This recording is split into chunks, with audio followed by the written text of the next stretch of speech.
So I have 3 goals for today. Goal number 1 is to convince you all that it's a good thing to get old. Goal number 2 is to convince you all that you shouldn't go faster. You should probably do the opposite and slow down. And goal number 3 is to convince you all that you should keep on coding until you die. So, will I succeed? I guess we will have the answer to that question in like 40 minutes. So welcome. I am Tobias Modig, a consultant at Ceteris in Stockholm, currently acting as a developer coach. And this is Get Old, Go Slow, Write Code. So this talk will be a bit interactive. So we'll use an online poll, so please have some kind of device ready, like a mobile phone. You can already now browse into etc.ch/5, capital W2, capital Y, or just use a QR code. But no worries, if you missed the link this time, it will come back later in this talk. So let's start with the aging. And like almost 20 years ago, I was working at a travel company back in Stockholm, and we were about 20 people working with a public website, and we were placed in this big room. But in the corner of that room, there was 2 odd fishes, 2 grumpy old men, and one of them actually like coughed so loud, so everyone took shelter under the desk each time, hiding from what we thought was like the World War III. But these 2 old men, they worked at a different system. I believe it was some kind of like maintenance system. It had this really old-fashioned UI taken like directly from war games. And the programming language, I know it wasn't Java, and it couldn't have been C because both of them lacked these big C developer beards. So I guess it was something like Fortran. But suddenly, one day, they were gone. The system was replaced. They had become irrelevant, like dinosaurs from a past time. And in some way, those 2 old men, they have been like the mental picture for me, how it is to get old. Getting old, not just physical, but also in the skills. But still, I do admire those 2 old men, because they kept on with a passion, writing code, until the bitter end. But back to the main question, what is old? And I will actually bump that question back to you. So now it's time for the devices for the first time. So etc.ch/5, capital W2, capital Y, or just use a QR code.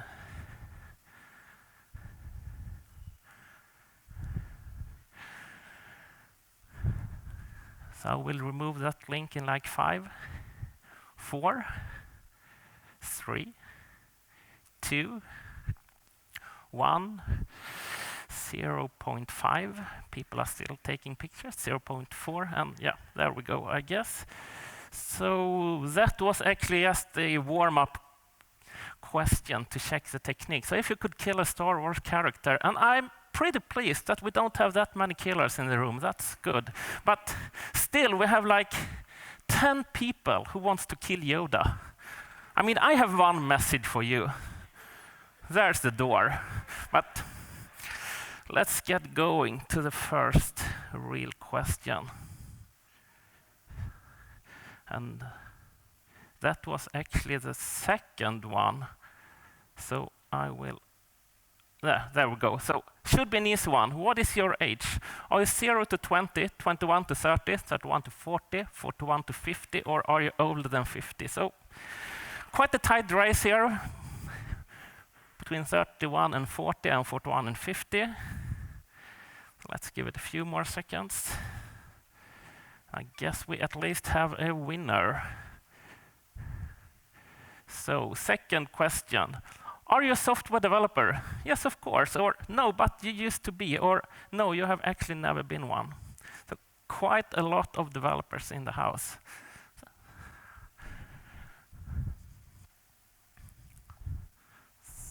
Guess that's more or less it. Third question. So from a developer perspective, do you consider yourself being old? Is it yes, is it no, or is it more like, are you kidding me? Me old? I will never go old. Once again, a clear winner it looks like.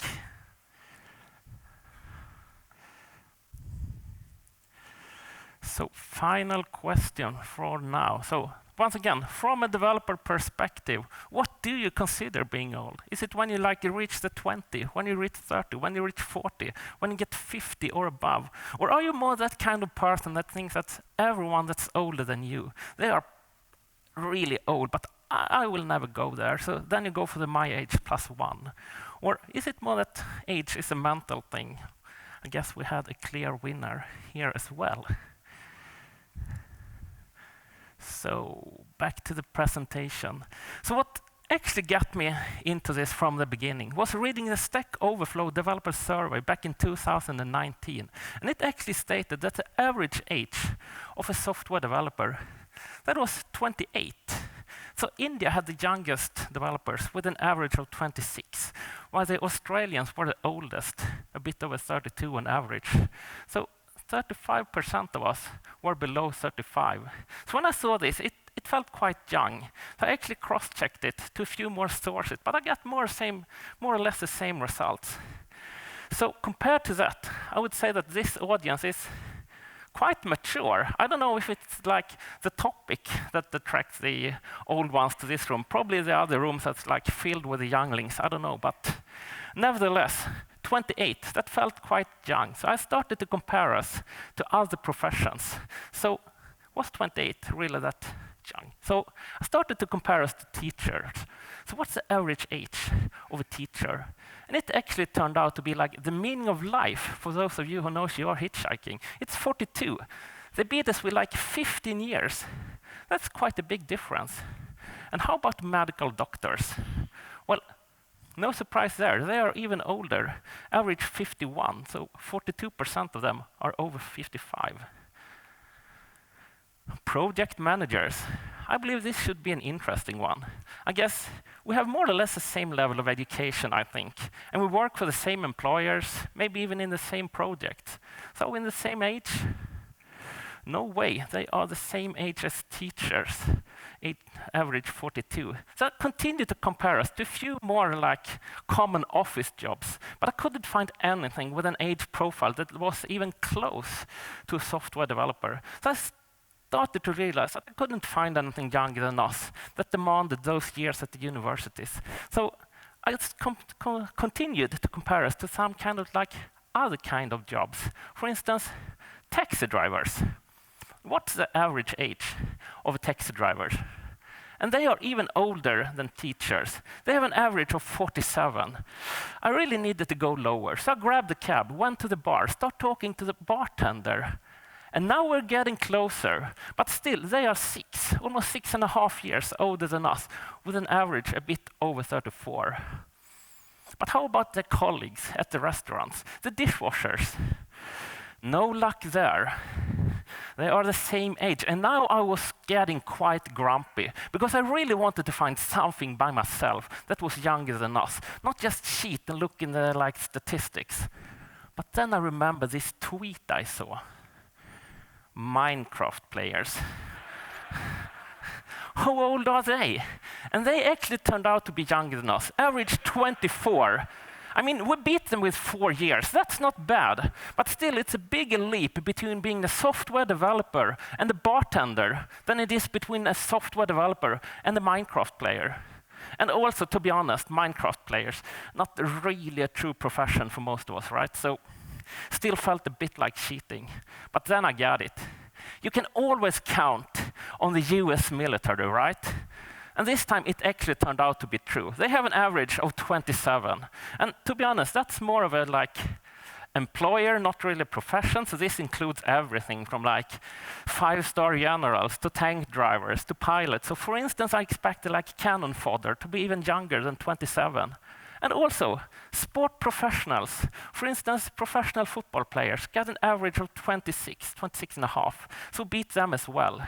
And when finally cheating with that statistics, I found a few more jobs that were actually younger than us. For instance, I believe that the lifeguards were the youngest, with an average of 22.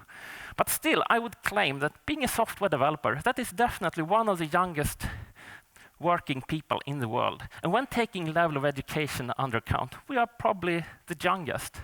But age, that's just a number of a paper, right? What's actually more important to me is how long do we tend to stay within the profession? So I will get that question back to you once again. So time for the devices again. It's c.ch/5, capital W2, capital Y. We'll give you a few more seconds here.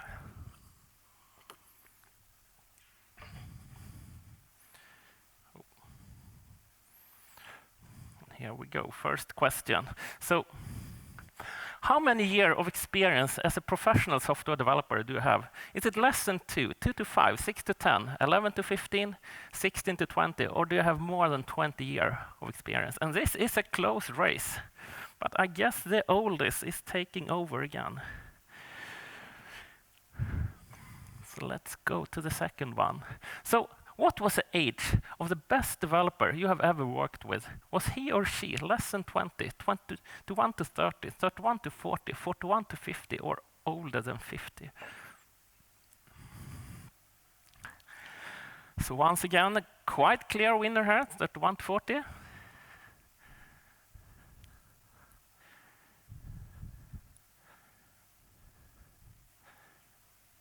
Yeah, so final question for now. So if you take a wild guess, how many years do you think you will continue being a software developer? Is it so that you are actually not a developer? Or is this your final year? Or do you think you will code for like 1 to 2 years? Or 3 to 5, 6 to 10? Do you think you will code for more than 10 years? Or do you actually think that you will code until you die? And let's just cross our fingers. That last option is actually like longer than the other one. So try to stick in there. And I'm maybe preaching to the already blessed. So once again, I would actually say that this audience feels quite mature, quite experienced, because the expected number of years to stay as a software developer, that is actually 8. And I would say that that is not good. I think we are replacing the developer tribe way too often, throwing like competence right at the scrapyard. So why is that? Why are people stop being developers so early? So once again, back to you. I guess you know the drill now. Just one question for this time. So, what do you think will make you quit as a developer? Do you think you will be burned out? Do you think you will get some kind of like promotion, change your role? Or do you think you will code until retirement? Do you think that you will like lose your spark? It will not be fun to code anymore. Do you think it will have something to do with like aging, getting old, getting slow, having a hard time to keep up? Or are you more the optimistic type that you're aiming at winning at the lottery, then you're off to the next plane, to Bahamas, and you will not write one single if statement for the rest of your life? Or do you have some other kind of reason? Or we actually have some few developers, non-developers in the house as well. So.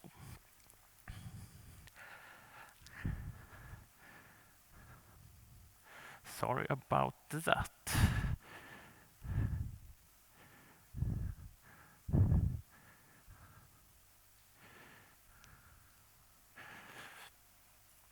So this time I actually would say that this audience more or less nailed the rest of the world, because when like reading statistics, having this talk, talking to people, there are usually 3 things that stand out as a reason for a developer to quit. And it's losing the spark, when it's like not fun to be coding anymore. The second one is like getting a promotion, changing role.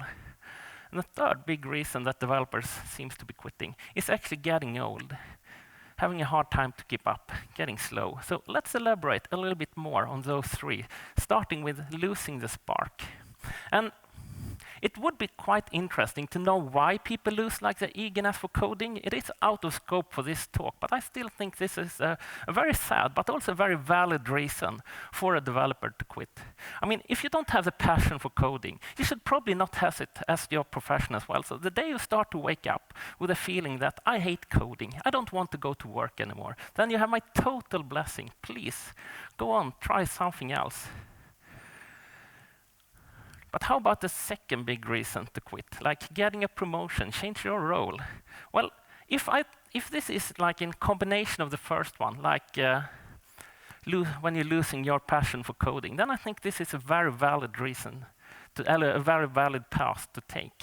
I mean, you work with the same colleagues in the same companies, you have a great fallback option to get back to coding if you found out that that new path was not like the right way for you. But if you're more into like chasing that higher salary or in the hunt for a role with more status, well, I actually stepped into this trap myself once. So I was surprised, but also very flattered when I was offered to become like head of development at this .NET place. But I'm sorry to say, but it was so boring.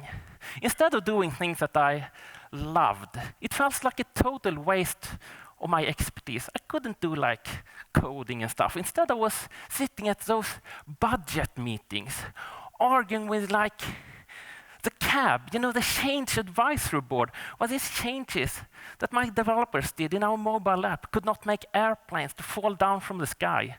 You might think that was a bad joke, but it's actually true. I once had to discuss to that group of hopefully quite smart people what changes in our mobile app could not make airplanes to crash. So did I do a good job? Well, I think my teams liked me, and I was pretty good guarding them from like the insanity of company administration. But from many other point of views, I was probably not that good. And I guess we all have seen this. Just because someone is like a great developer, that person will not automatically become a great manager, or a good project leader, or even like an average agile coach. I would say that the opposite is probably just as common. And there is actually a term regarding this, stated in the late 60s by Lawrence J. Peter and Raymond Hull, and it's called the Peter Principle. And the Peter Principle states that a person who is competent at the job will earn promotion to a more senior position which requires different skill. But if the promoted person lacks the skills required for the new role, then they will be incompetent at the new level, and so they will not be promoted again. So like, according to this, we will get a promotion until we reach our level of incompetence. And then we will stay like forever being incompetent. And this will eventually lead to what's called like the Peter's corollary. So in time, every post tends to be occupied by an employee who is incompetent to carry out his duties. So like according to this, we have these organizations out there where more or less everyone is incompetent at their job. So of course, this is a bit satirical, but it got quite some truth in it as well. And here we have like the expected software developer lifecycle, where we should start as a developer, but we should aim at moving on, maybe to become some kind of like tech lead or team lead, and we should continue moving on and become some kind of like project leader or an ivory architect. And finally, some of us might reach nirvana and become some kind of like manager, might even on the C level. To me, that's more or less like pushing people from being competent to being incompetent. And we have known this for like 50 years. And still, this is one of the most common reasons for developers to quit. I mean, there are even courses in turning from developers to managers. Well, I think this is whacked. I think we need to address this. There must be ways to make a career and continue coding. So any manager seeing this, could you please stop trying to transform like 10x developers into like 0.4x administrators? Instead, give them like a decent salary, reward them continuously, and let them keep on doing what they do best, writing code.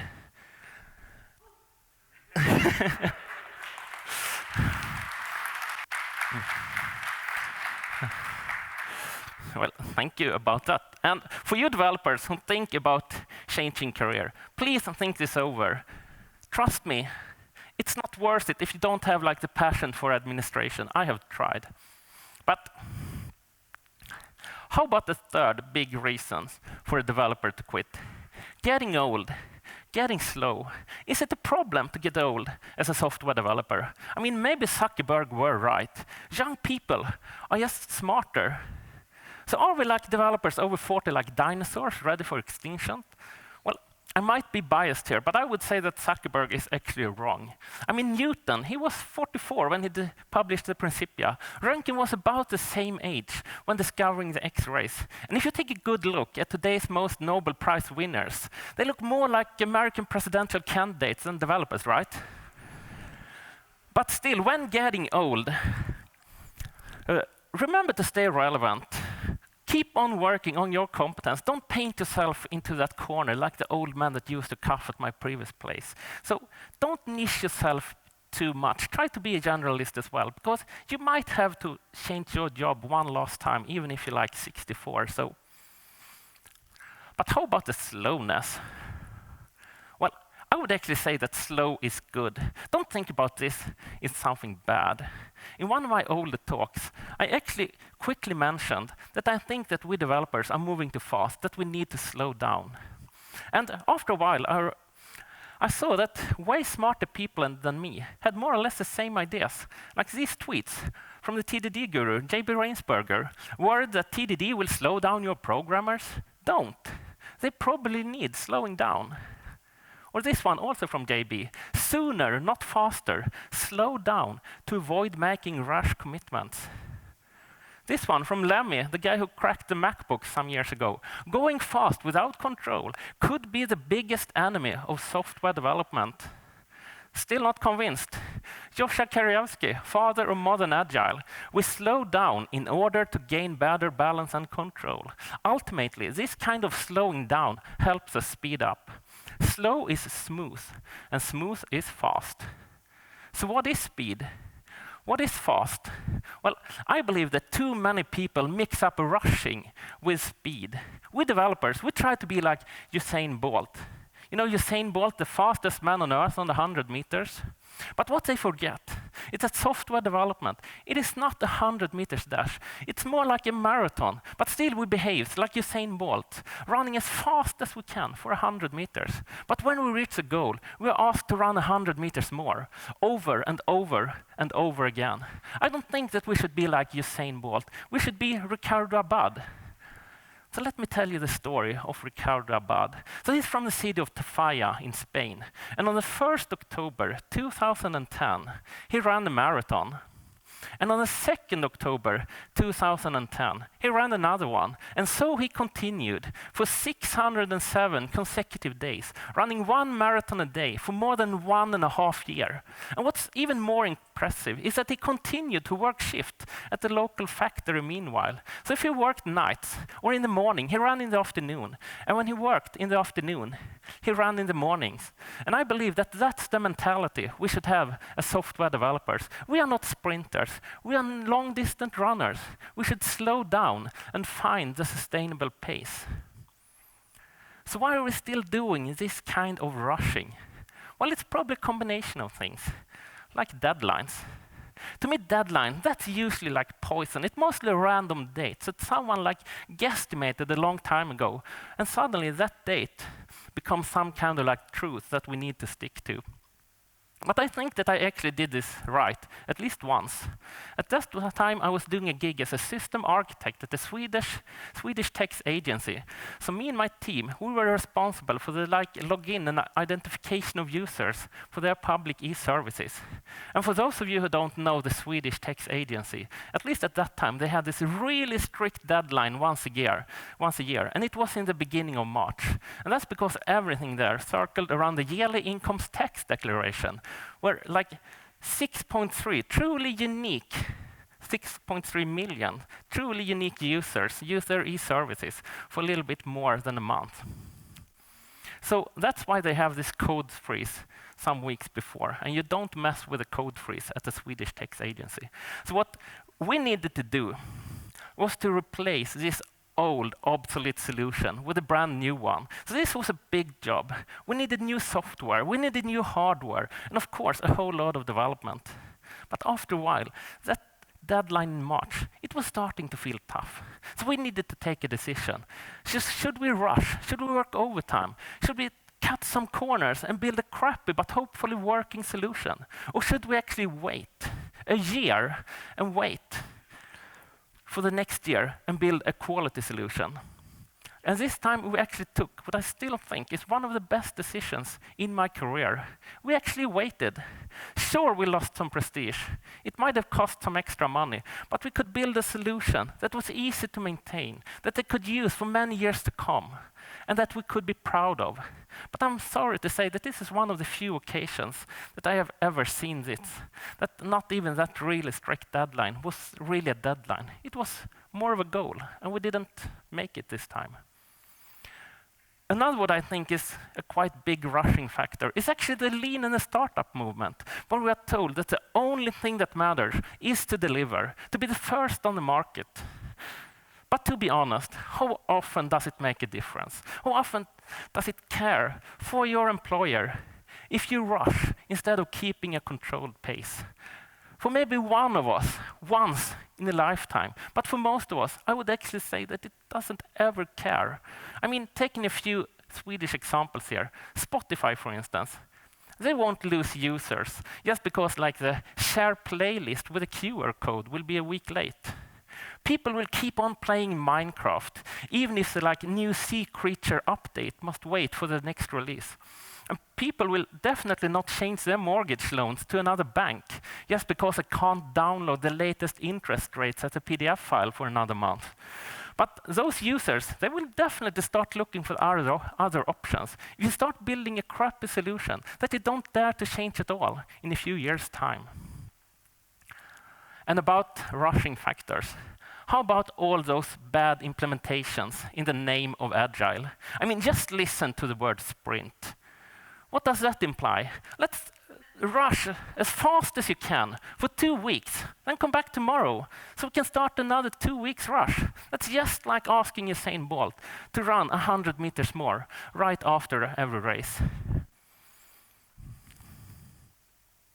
But the Agile Manifesto, it actually promotes sustainable development. So agile processes promote sustainable development. The sponsors, developers, and users should be able to maintain a constant pace indefinitely. And all of you who knows your XP, extreme programming, should definitely recognize sustainable pace as one of the key concepts. So based on this, I think that we all should slow down and start focusing on quality. So I don't think it doesn't care if you are a little bit slow as a developer, because it does not come down to who's like the fastest on the keyboard, who knows all of those new techniques and tools, and who can understand everything without asking those stupid questions. It all comes down to like the quality of the code, because it's still so much faster in the long run to build something like right instead of doing it fast. So even if you're getting old, even if you're getting slow, I'm sure that you can still bring so much value to your organization as long as you can produce some quality code. And based on that experience I know you have, I'm definitely sure that you still will create that value. Uncle Bob, Robert C. Martin, he says that if your software is getting harder and harder to develop, you are doing something wrong. To me, that's exactly what happens when we rush. That application will be harder and harder to maintain. And after a while, the only thing to do is to like start a big rewrite. I mean, who has not been there? You have the opportunity to build something new from scratch, something shiny, but you don't really have the time to do it properly. So you cut some corners, you cheat a little bit with the unit testing.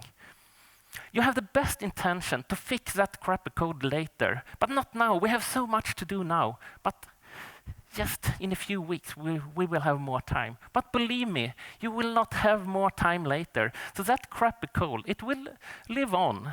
It will hunt you down, and it will bite you, and suddenly that application will be in such a bad shape, so you don't dare to change it at all. So the only thing to do is to start the big rewrite. So the same people start building the same application, but they don't really have the time to do it properly. So they cut some corners, they cheat a little bit with unit testing, and there we go again. There's a word for this, it's called waste. It can more or less kill an organization. Martin Fowler, he said that the fundamental role of internal quality is that it lowers the cost of future change. But there is some extra effort required to write some good software, which does impose some cost in the short term. So I would say that even the mighty Martin Fowler is on my side. But what's even more interesting is that he claims that developers find poor quality code significantly slows them down within a few weeks. So based on this, there are not that many occasions where you gain on rushing, not even in the short run, right? Because most software tend to live way longer than just a few weeks. And there I have been talking for way too long. Time for the devices once more.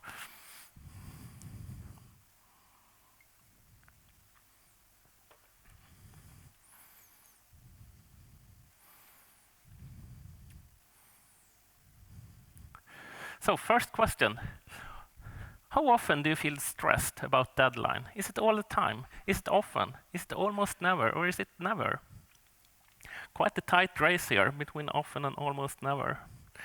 But a slightly victory and off for the stressed side.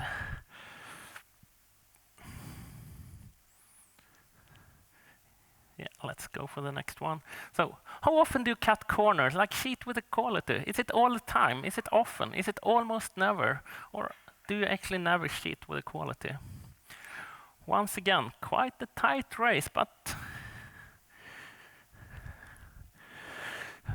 finally clear victory here, I think, for the almost never.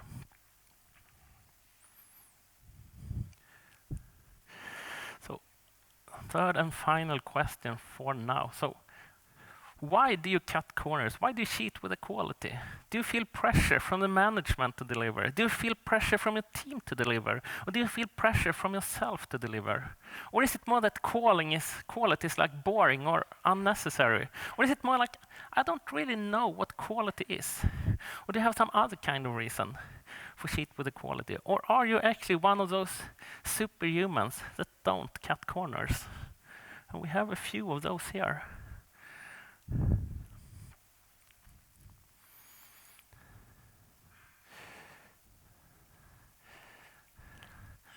So when I saw your results on those previous polls, I was a little bit scared, a little bit spooked. I mean, there are too many people in this room who feel pressure to deliver. There are too many people here that cheat with that quality. It's almost like there is some kind of disease running through the developer world. And I believe that the cure for this disease is actually to slow down. The cure is to stop focusing on speed and start focusing on quality. We should stop behave like raging bulls and instead slow down and try to take the right decisions.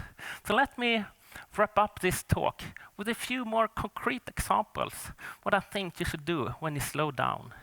So I think you should slow down and take the time to practice. Take the time to improve your competence. For instance, have brown bag lunches, attend conferences, run on meetups, read books, train through coding katas. Try to create that learning culture on your workplace. Because to me, improving your competence, that is something that you should need to do on your spare time, on weekends, on evenings, on holidays. I mean, weekends, that's for family and friends. Improving your competence should be part of your day-to-day work. I mean, if your company wants you to do a good job, then they should also give you the tools, the time, and the opportunity for you to evolve and become as good as you can be. And I think you should slow down and take the time to tweak your process, eliminate that waste. For instance, use a retrospectives and make sure to have a good outcome, some improvement, and that you actually take the time to implement those improvements. And I think you should slow down so you can know each other in the team, build that trust in your team. I guess most of us now have heard the news regarding psychological safety, Amy Edmondson's theories, and the Google team study that showed that the single most important thing for a team to be high performant was actually the trust in the team, that the team members felt psychologically safe. So spend some time to build that trust in your team. Improve on that team hygiene, and I'm definitely sure that you will be rewarded. And I think you should slow down and take the time to plan. In my experience, we usually do this the least, when we need it most. So constantly plan and revisit. For instance, use your daily stand-ups. For me, the daily stand-up, that main purpose is not to like report what you did yesterday. Its main purpose should be to like, what shall we do today? Plan the day ahead. And I think you should slow down so you can refactor your code. Remember the Boy Scout rule. Always leave your campground a little bit cleaner than you found it. Always leave your code a little bit cleaner than you found it. It is said that the ratio between reading and writing code is way over 10:1. So spend some time to improve that readability of your code base. And I think you should slow down and add some slack into your life. Have you seen those highways? You know, everything on the highways rolls quite smoothly until that number, the amount of cars, reach that magical number of what the highway can handle.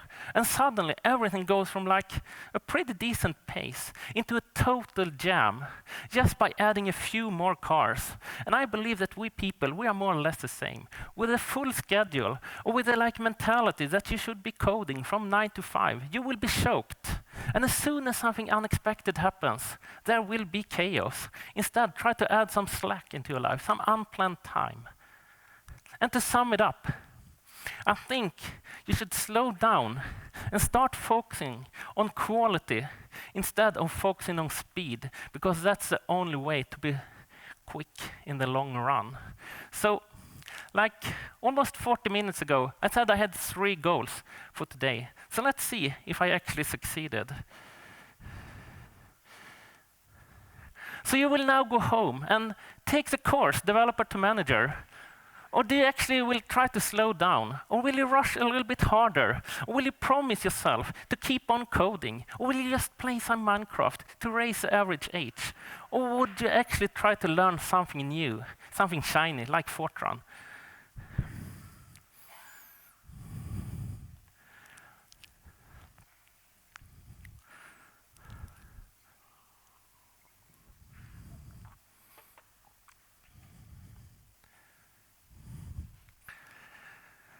So just some final words to all you developers who probably will stop being a developer in the next few years. Please think this over. Beware of the Peter principle and stay with your passion. And don't bother about your getting old and slow. You're actually not growing old. You're growing up. Take advantage of that. Make those gray hair your biggest assets and let the rest of the world slow down with you. Thank you.